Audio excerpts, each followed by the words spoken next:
All right, good morning. Hope everyone's doing well. We'll go ahead and get started. Injury update, just a few additions. So Terrell Burgess strained his hamstring yesterday, so he's added to the list. Will not play in the game, more than likely will not play in the game. Taron Johnson has a quad. That's more, from what I understand, preventative and he's just sore. So that's what I know at this point on Taron. And then Will Clapp is in concussion protocol. So with that, I'll turn it over to you with your questions. The last two practices, Sean, starters playing a lot of snaps out there. Do you like the work they got in, knowing they're not playing on Saturday? I do. We're working towards taking another step this week, and really the unique part about it is, again, for us who have been around the league when it was 4 preseason games, usually you would take that 4th preseason game, it would be you back your starters off and you're going with with the other players. In this case, we're doing it in the 3rd preseason week. So I think the important piece for us is that we not only stay sharp, but we're focused on taking another step. And I saw some of that this week, and we've got to continue to do that next week as well.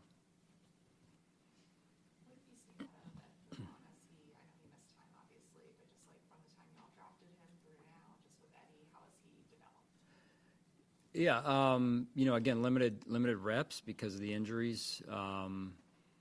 But I think what I'm seeing is a conscientious young man that where football is important to him, and he works extremely hard at his craft. And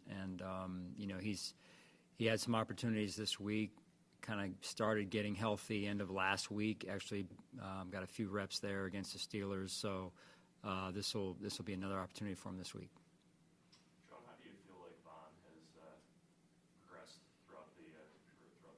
Yeah, I really like the way we've managed his reps, right? So been very intentional and calculated with when he goes and when he goes hard. And I think with that, in addition to Von's hard work that he's put in here, is I've seen a ratcheting up of his return to form. I'm sure he would say, hey, still working through some things and still trying to get back to really where it wants to be, and I think that just comes over time. So, been pleased to this point and excited about where it's going. At safety, there's been a positive step for Mike Edwards and Cole Bishop, but just when you look at that position as a whole, it's been so banged up. How are you feeling about the challenges of assessing that group and getting them ready for the season when you're navigating so many different injuries? Yeah, I mean, there's an opportunity there. There's opportunity when people are out for other people to step up and. I thought DeMar did that, and then DeMar, had the injury, the hamstring last week against Pittsburgh. So just really trying to do the best we can, evaluating and helping those players, the new ones in particular, like Mike and Cole, through extra walkthroughs as much as we can to capture the mental reps. As we all know, it's not the same, though, as when you're getting real full speed reps where there's pressure on you to communicate, to diagnose and process what's going on. So the sooner we can get those guys in that type of environment, the better. Just to follow up on that, how is it balancing the missing time because of injuries and the newness? Just when you look at that group as a whole, replacing or not necessarily replacing, but trying to move forward from last year, just what has it been like kind of from spring till now, trying to get all the safeties ready? Yeah, I mean, it's been a challenge just because, first of all, if you strip the injuries away, we've got some new players in there, which is exciting. It's an opportunity to continue to evolve as a defense, as a secondary. With that comes time on task with not only in the system but with one another. So learning and understanding T-Rap, whoever that other safety is in there with him, learning and understanding Taron and the corners and the communication and the symmetry that develops over the course of many reps together. So, we probably won't have that to start the year, but we'll find our way. Sean, you can't talk about how Josh has ratcheted up his leadership ability. How have you seen him adapt and to the new challenges that come with this year that he's not faced before with all the turnover? And how have you seen that continue to grow in the past 2 months and over the course of this offseason? Well, I believe that Josh looked looked at it as an opportunity and somewhat of a new chapter, right? And with that, him taking even more ownership of his role on the football team overall, but also onboarding these new players, helping onboard these new players into how we do things, and then schematically what we're doing. And then his connection then to Joe with NRC, with developing, let's call it, some of the new things we're doing offensively. And when you have that type of involvement and that type of ownership, the influence is felt even more. And so I've been very pleased with Josh and his investment and also his leadership. So you see that was a conscious decision on Josh, seeing the reality of what he was facing when you say that, he took it upon himself. Well, I mean, yes. I mean, he's wired that way, and it's what's required as well of the franchise quarterback, right? So couldn't be more pleased with how he took that responsibility, that opportunity, that challenge, however you want to say it, John, head on, and he's performed extremely well in all facets of that challenge, and I can't wait to see what the season brings for him. Sean, along those lines, Josh's position comes with an obvious leadership role, but you lost 6 of 8 team captains. A lot has been made of that. Josh can't do it alone in terms of being a leader. How have you seen the rest of that leadership group evolve, and are you, because I mean that was a question mark, and are you satisfied with how that is evolving, this new wave of leaders that you're going to need? Right. When you have younger players that are being mentored by older players, right, and veteran players, you're watching the leadership of those veteran players, and then you're watching at the same time the development of these younger players that they are leading.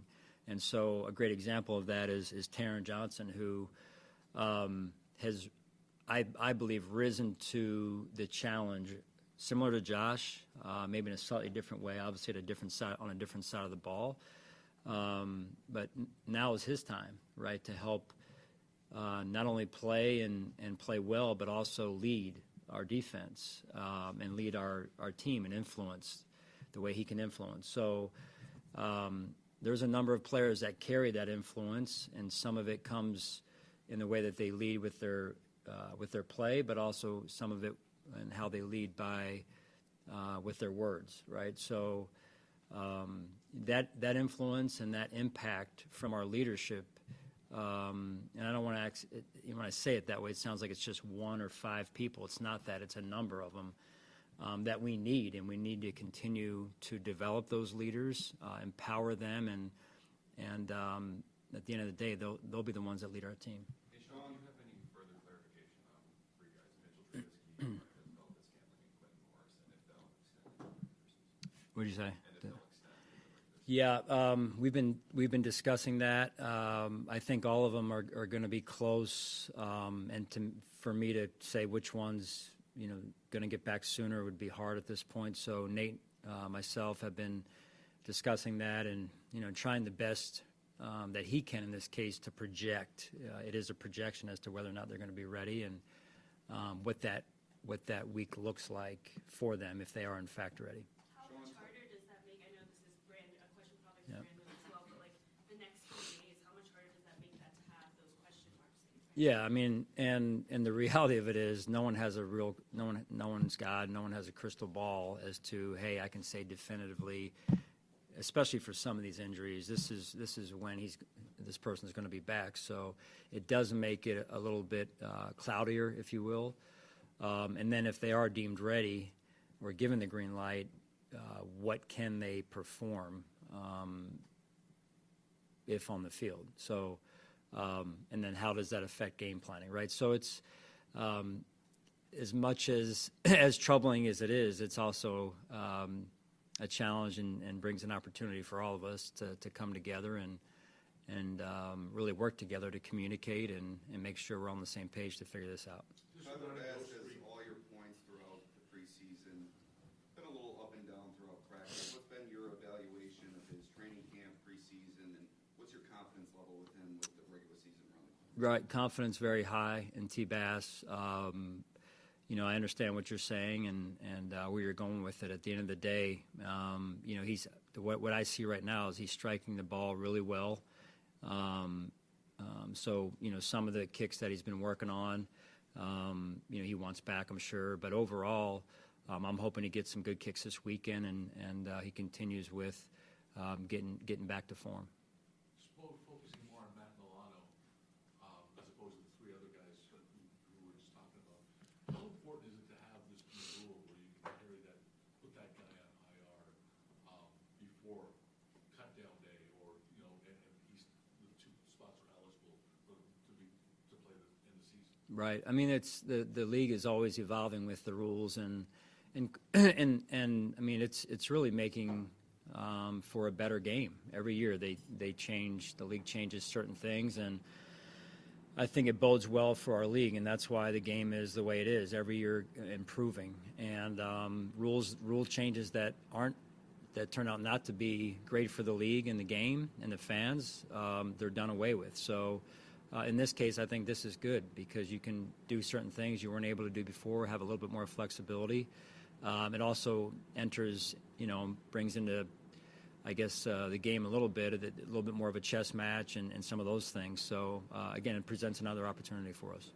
Marquez and Curtis specifically, if you get to the regular season and one or both aren't available, how confident are you in the group that you have, or would that be a position you have to address for somebody outside the building? Right. I feel like those two, from what I've heard so far, have a real good chance of being back.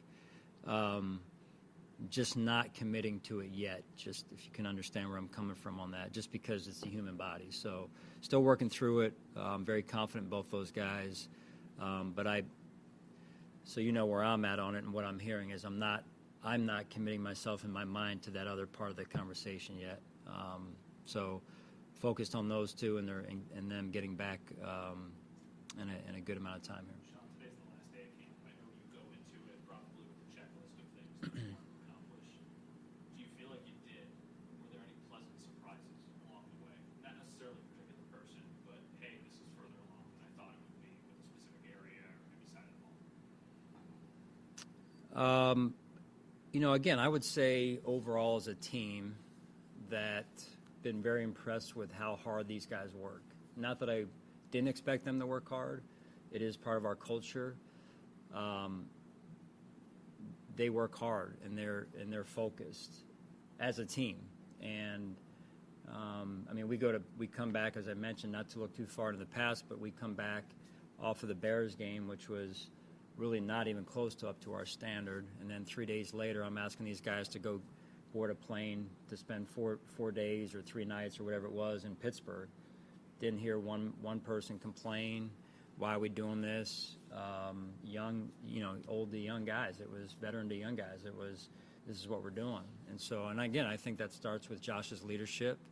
When players see him model that, they follow suit, right? So it's one thing for me to say something, but it's another thing when Josh Allen says it, especially inside that locker room, and he models it. So I applaud him again for that. And then just the way that they've worked in that game, in the practice, and then coming back. Again, I want to see us take another step this week, and it's unfortunately I wish I could see that in game live action, right? So unfortunately for the first group it won't happen, but it also presents an opportunity for us to strike with some of these young guys who are going to get some valuable time this weekend. So whether it's line of scrimmage positions or special teams that may be able to help us. Hey, Sean, just to clarify, with Marquez and Curtis, acknowledging that you're not committing to it, did you mean week 1 potentially? Yes, that they might be back. Yeah, I mean, there's no one other than Matt, Milano at this point that is not that I understand. If I go through the list real quick, that we can definitively at this point rule out for week 1. So it's just a matter of there's a lot of murkiness right now. But we've been through this before. You guys have as well, where you have a number of injuries, and all of a sudden at week 1, it's like you're down to like 3 guys on the injury report. So we'll go through that, and we'll work our butts off. I know they will as well to get back and help our team. All right, thanks, guys.